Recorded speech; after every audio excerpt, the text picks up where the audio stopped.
Larissa Shmailo's poetry, translations and criticisms have appeared in American Translator, The Brooklyn Rail, Barrow Street, Big Bridge, Drunken Boat, Fulcrum, Gargoyle, Jacket, Lungfold, MadHat's Review, Redipolex, and The Unbearable's Big Book of Sex, as well as over 30 anthologies. Her books of poetry are En Paran, the chapbook A Cure for Suicide, which Gloria McLeod published, which was my introduction to Larissa's work. It's just an amazing chapbook. And the ebook Fib Sequence by Architect, and her CDs are The No Net World and Exorcism.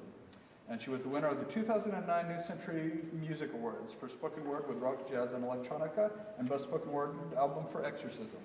Larissa Shmailo. Gloria published, and I'm going to read, my first poem is going to be a poem which was published by Katya and Philip in Fulcrum and in A Cure for Suicide, so I'm going to read that. Good. Anybody else I can name in this poem?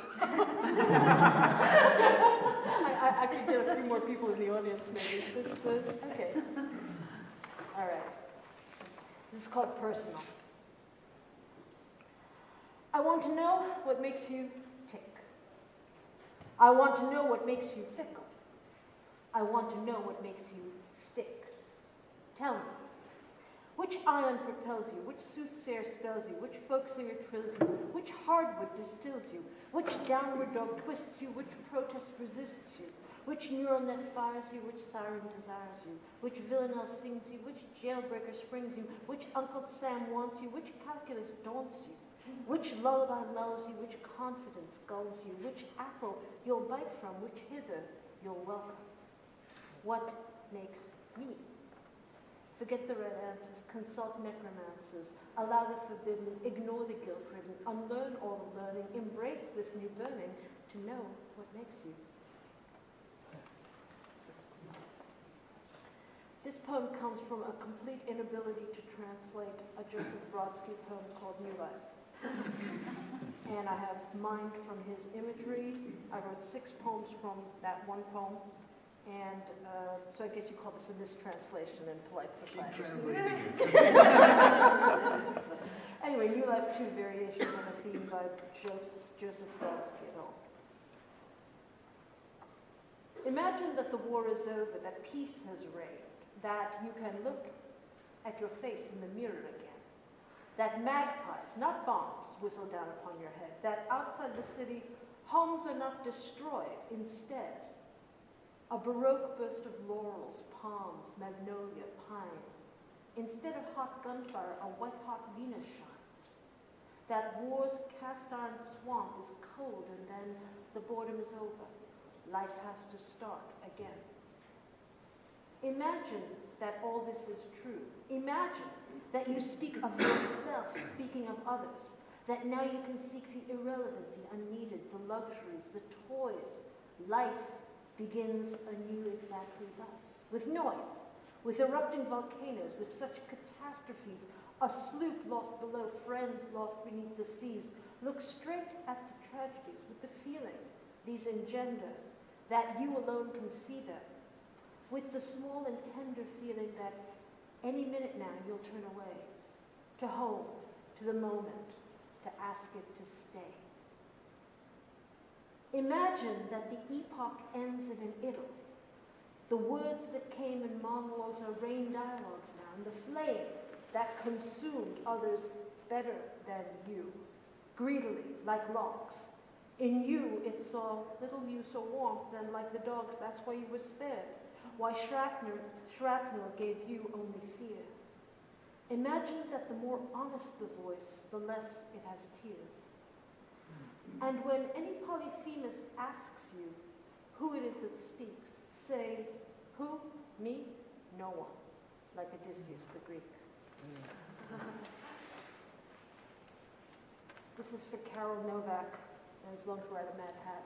I'm going to read this poem for Carol. This is called Oscillation. Cellular grandfather, pity me, once it was understood how things were done, how the boiling ferns invited the glaciers to come, how the dinosaurs asked to die. Oscillation. The world was born in swing and sway, and I, fasting slowly, am not random nor mad, but large, and more precise than you. My blood makes air and cells. My moon subtends the sky. My tides squeeze life out of rock. All my night journeys find a sun. I leave orchards and olives behind.